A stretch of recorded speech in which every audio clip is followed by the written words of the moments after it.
Hi, everyone out there in library land. It is Library Queen E coming to you on this Friday afternoon for our Paris Symposium. It was originally scheduled, of course, for the second Wednesday of this month, which would have been this following Wednesday or the Wednesday that just passed this week, the 9th. But I was extremely under the weather, so I was unable to do the Paris Symposium or the webinar. So now I'm here, I'm ready to do the webinar, and so let's get started. Of course, our topic for today is diversity in your school library. And you know, if at any time during the webinar you have questions or you want to make a comment, you know that you are available to do that. You won't see my pretty little face anymore because I'm getting ready to go to screen share and put on the Google slide. So here we go, diversity in your school library.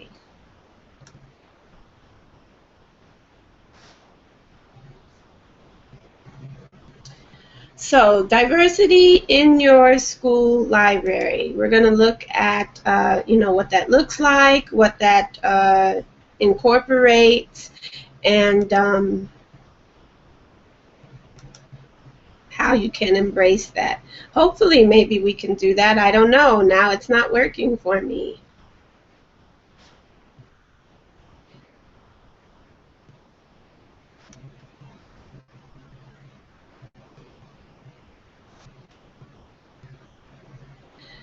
Okay, so hopefully it is working now.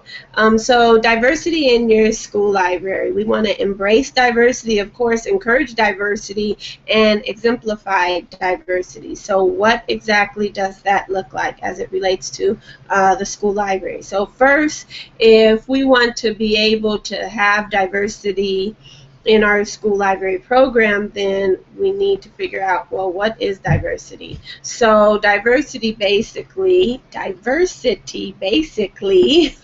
is showing a great deal of variety or very different.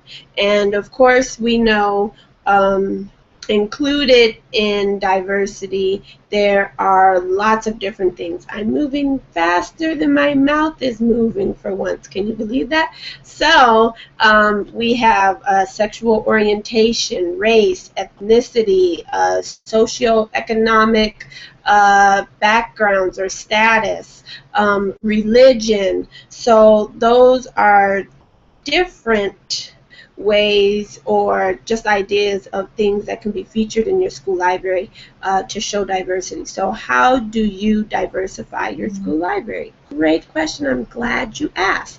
So here are 5 ways that I came up with to diversify your school library. 1, and there's no particular order. This is just how I have it, but however it works for you.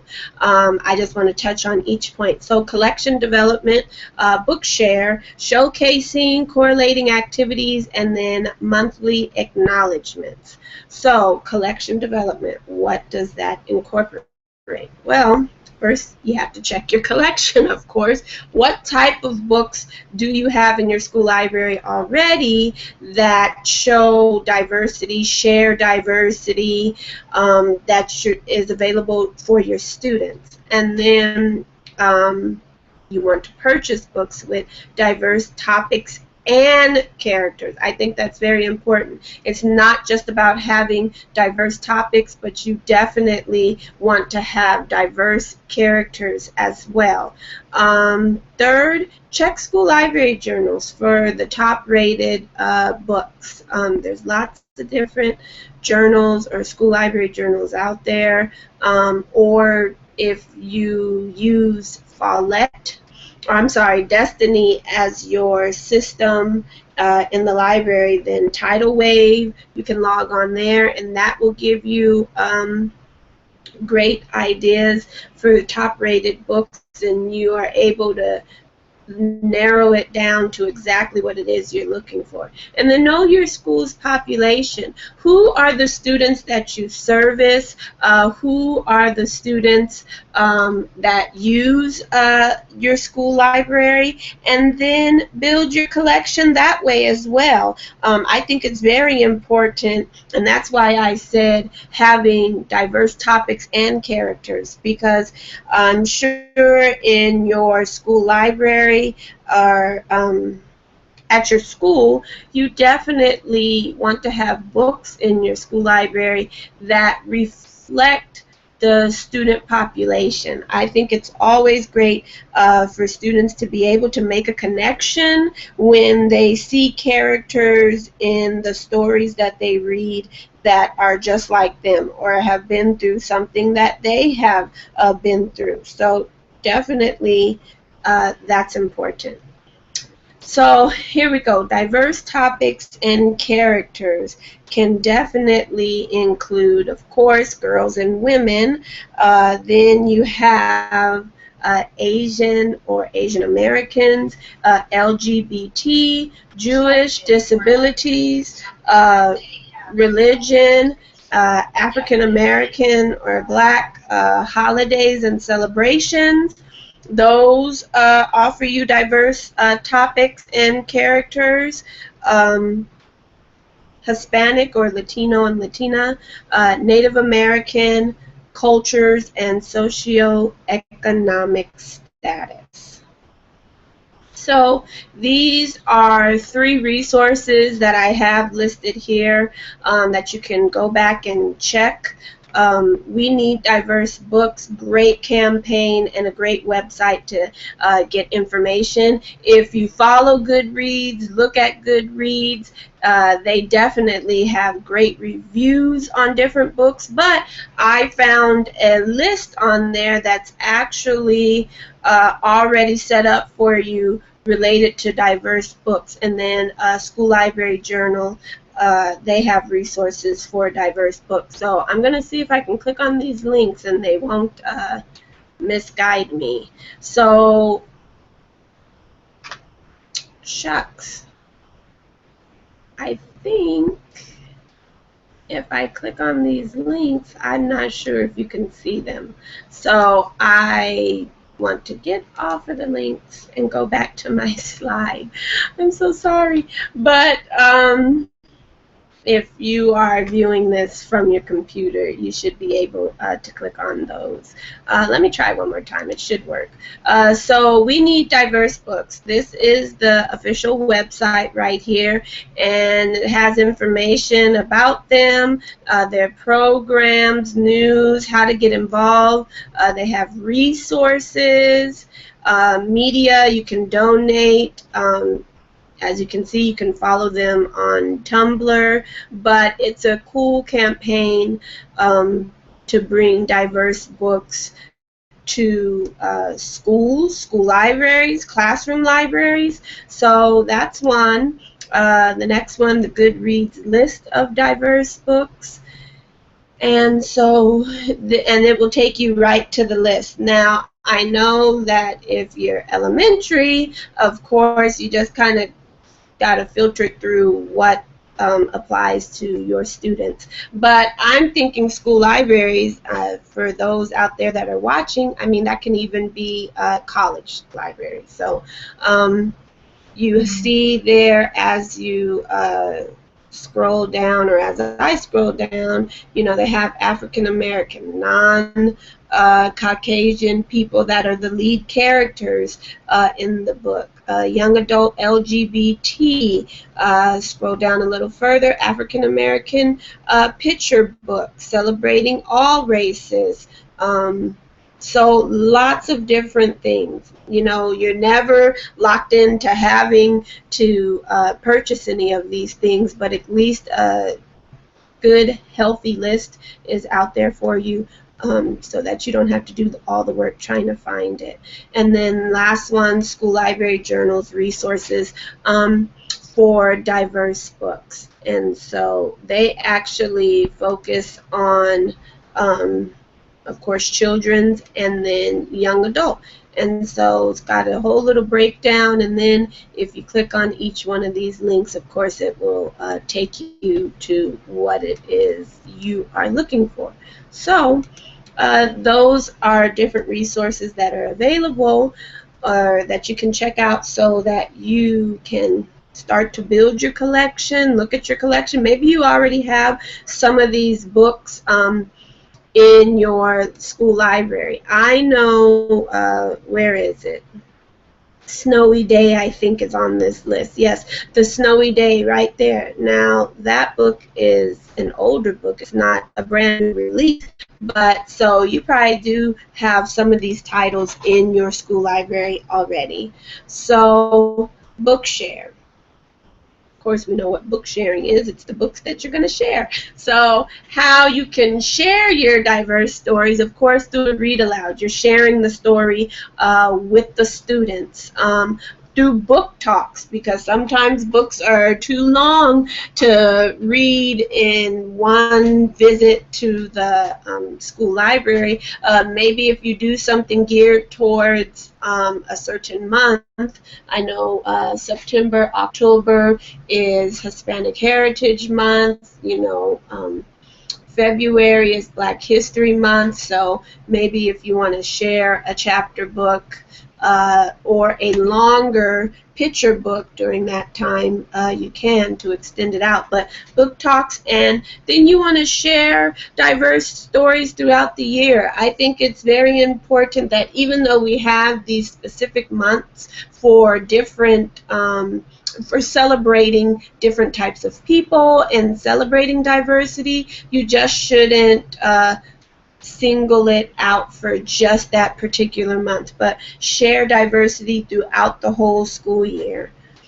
So showcasing diversity through the library. So you can do that, of course, book displays, bulletin boards, student work or share. I think that's really awesome. Maybe you might share a story with your students, and then they create some type of project, and then you're able to display that in the school library, and then so you're sharing the student work, and then other classes can see what others are doing in the school library. Or maybe if you have a book club or a literature circle, you can really hone in and focus on diversity in the school library, and maybe you can give them a project to do, and then that can be displayed.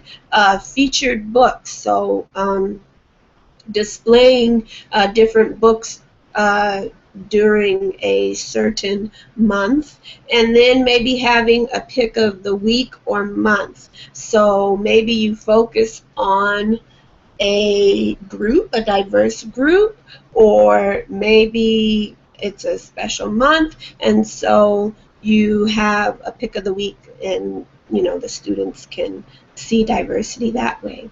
And then those are some different examples of some display boards.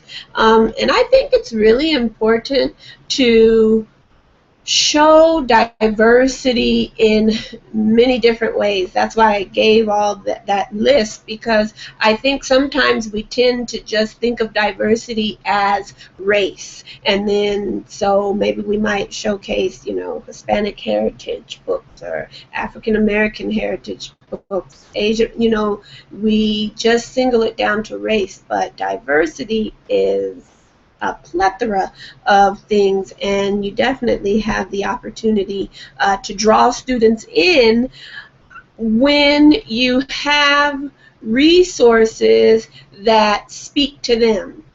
I think it is very cool when a student is able to make a connection with a story that you share, maybe because the character is like them, or maybe the character experienced something that they did. So showcasing diversity through the school library, and then here are some examples of that. So correlating activities. If you have watched my webinars or you have heard me speak, I am a big advocate for not just read alouds. Our students need more than just read alouds when they come to the school library. So definitely having more than just a read aloud. Have an activity to go with it. And I think also with incorporating diversity into the school library program, when you do an activity, now those that might share whatever diverse category you're looking at, they'll enjoy. Maybe they can add to the conversation or the activity from experience. Those that are not a part of the diverse group that you're showcasing, now they're learning something about other people and then what it is to be different, and then, you know, maybe traditions other cultures have, whether that be through just their culture differences or maybe their holidays, but you know, throwing an activity in there is definitely great. So here are 4 books that I focused on. Of course, 2 are chapter books, the I Am Malala and Wonder, but the others, of course, are picture books. So Henry's Freedom Box. Great story. It talks about Henry Box Brown. He was a slave, and he wanted to be free, and so he shipped himself in a box to a state that was free, and then he got a birthday, which was his first day of freedom. This is a true story coming from the Underground Railroad. So I think that that is pretty cool. And I love this story, of course. I think it was my pick of the week recently on my blog. So you share Henry's Freedom Box with the students, and then talk to the students about, okay, what does freedom mean to you? What kind of freedoms do you enjoy? And something that I like to do with the students after I share this story, I talk to them about, you know, what freedom is. I want them to tell me, what does freedom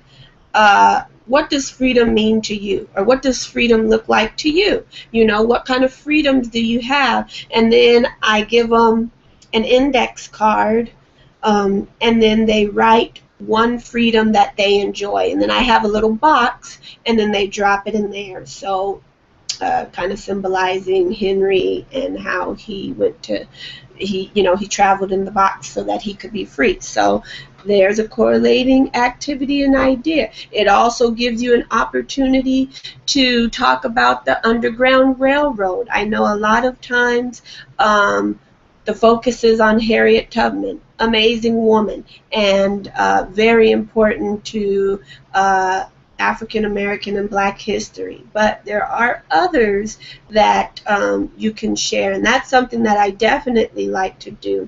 Hispanic Heritage Month, Black History Month. I like to go and step out of the box and share those heroes or those role models that are less talked about. So Henry Box Brown in Henry's Freedom Box. You have I Am Malala. Of course, we know the story of Malala, and I will not butcher her last name. And so I think with that, it would be a great idea, and this would be good for middle school students or, sixth graders if you have them at your elementaries, even high school students. But students can create a video interviewing one another, comparing education in the Middle East and in the United States. So there's a couple of things that are happening there with that activity. Well, now students are doing research. They have to be able to do research to figure out, how is the education system in the Middle East? How is our education system here in the United States? I mean, this can be extended over a whole month if you see your classes regularly, or a great introduction if you're middle school into how to do research. And then creating a video. I think that that's great. Kids learn different skills. There's different ways that they can interview one another, but there is an idea for an activity you can do with that story. You have Wonder, which of course is a story about a boy with a disability. And so students can participate in random acts of kindness. Now, this is something that can go on throughout the whole school year. And so I think that that's really great. Students are learning about those that are different from them. Definitely great if you have SDC classes. You know, here is a character that has a disability. And it's okay. It's a great book. The character's a great character. So, and then students are being kind to one another. It's just something simple, and I believe you can go online to get ideas on random acts of kindness, or maybe you can give the students a focus, or better yet, they can come up with their own random acts of kindness, and then they can show that to one another, maybe to the teacher, to the principal, to the librarian, so that's an idea for an activity idea for Wonder. Poncho Rabbit and the Coyote, a great picture book as well. And this has to do with a rabbit who migrates, I want to say to America. I read the story, shame on me. But so you might have students on your campus that maybe California or wherever you live, or the United States, maybe they are not from here. Maybe they're from a different country. Maybe they're from a different state. But students with this activity that I have for this one, students can research about their family's heritage. You know, find out, where did we come from? You know, have we always lived in California or in Arizona or in Georgia or New York, wherever, you know? Or did we come from someplace? And then heritage, of course, is much more than just about where you came from, not just about relocating. And then have them create a mural about the heritage of their family and where they came from. And then here we go back to the student work, because now you'll be able to display that in the school library once they complete that project. But I think that that's something that's really cool. Give them an opportunity to share, you know, about themselves and about their family's heritage. And, you know, they learn something along the way, so that's always awesome. So, monthly acknowledgments. So, monthly focus. And I broke down, of course, over the year, different months that we celebrate different things. So February, Black History Month, celebrates Black history and African American culture in the United States. In March is National, woohoo, and we're in March right now, National Women's History Month. So honoring women as significant agents of historical change. May, Asian Pacific American Heritage Month. So recognizing the contributions and celebrating the culture of Asians and Pacific Islanders in the United States. May also is Jewish American Heritage Month. So recognizes the history of Jewish contributions to American culture, acknowledging the diverse achievement of American Jews. And I think Anne Frank is great. There are a lot of other Jewish Americans that you can share about, and so And actually, Anne Frank was not Jewish American, she was Jewish. June is LGBT Pride Month. So, and I'm going to actually show LGBT again. So June is LGBT Pride Month, and they celebrate the anniversary of the Stonewall riot in New York City, and that was the incident, of course, that initiated modern gay rights movement in the United States. And then Pride Day is always the last Sunday in June. Also, September 15th to October 15th is Hispanic Heritage Month. So it starts in September, rolls over to October, but of course, celebrating the contributions and heritage of culture of Hispanic and Latino Americans.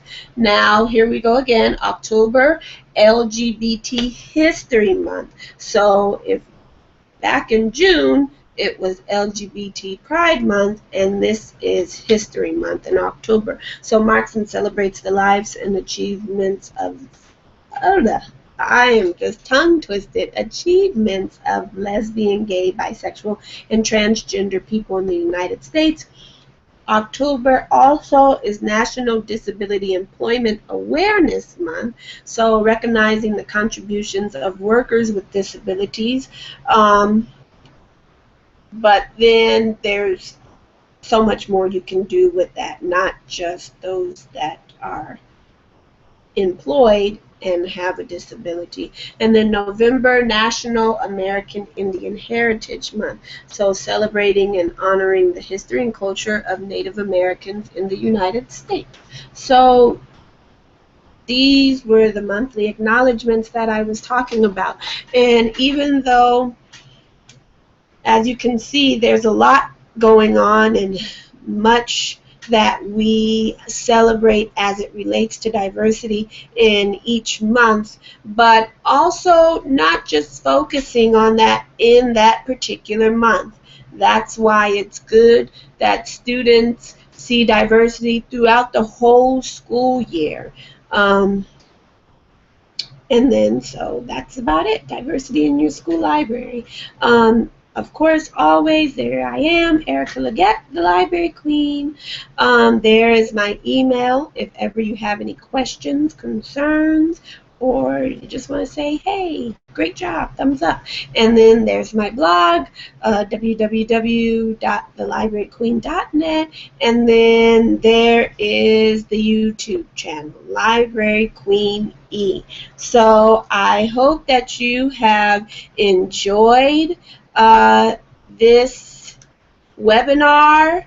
I know it was definitely very short, but still, I enjoy myself when I get an opportunity to come and share maybe what I'm doing in my school library, and then being able to help you have a great library program. I think that is so important for our students. So this is Library Queen E, Erica Leggett, signing off. Thank you so much for joining me. And then always remember, unless I am gravely ill, but always remember that the Paris Symposium is every second Wednesday of each month beginning at 5:15 p.m. You are always welcome to email me if you would like the link, or you can always view it through the YouTube channel. So thank you so very much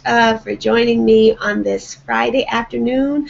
I hope you got some ideas about sharing diversity in your school library, and I will see you next month in April. Have a wonderful weekend.